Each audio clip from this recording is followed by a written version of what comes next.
Hi மக்களே, எல்லோரும் எப்படி இருக்கீங்க? நம்ம இந்த ஆடி பெருக்கு அன்னைக்கு நம்ம இந்த சப்பரை வண்டி ஓட்டுவாங்க பார்த்துருக்கீங்களா பசங்கள்லாம்? அந்த மாதிரி ஓட்டின அனுபவம் உங்களுக்குலாம் இருந்தால் கமெண்ட் பண்ணுங்கள். இது ஒரு அருமையான வண்டி. ஒரு 4 சக்கரத்தில் தேர் தான் இது ஆக்சுவலாக. அதில் சாமியோட சிலையெல்லாம் வச்சு கூட கோவிலுக்கு அப்படியெல்லாம் இழுத்துட்டு போவாங்க. இதில் விதவிதமாக இருக்கும். இதோட அந்த வண்டி பார்த்திங்கன்னா அழகாக இருக்கும். அதுக்குன்னு ஒரு சவுண்டு வேறு இருக்கும். ரொம்ப அழகாகவே இருக்கும்.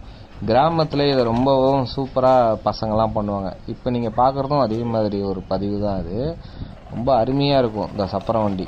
அதோட சவுண்டு, அது ஒரு சூப்பர் சவுண்டு. அது ஒரு மாதிரி யூனிக்காக நல்லாயிருக்கும் அந்த சவுண்டு. பாருங்கள், பசங்க எவ்வளோ ஒரு ஜாலியாக இழுத்துக்கிட்டு ஓடுது. இது மாதிரி சின்ன வயசுலலாம் நீங்களும் ஓட்டியிருந்தால் அந்த அனுபவத்தை கமெண்டில் சொல்லுங்கள். இது ரொம்ப ஒரு ஜாலியாக இருக்கும். ஆடி 18க்குலாம் வில்லேஜ் சைட்லாம் சூப்பராக இருக்கும். ரொம்ப ஒரு அருமையான மெமரியாகவே இருக்கும். எல்லோரும் கமெண்ட் பண்ணுங்கள். நம்ம சேனலை சப்ஸ்கிரைப் பண்ணுங்கள்.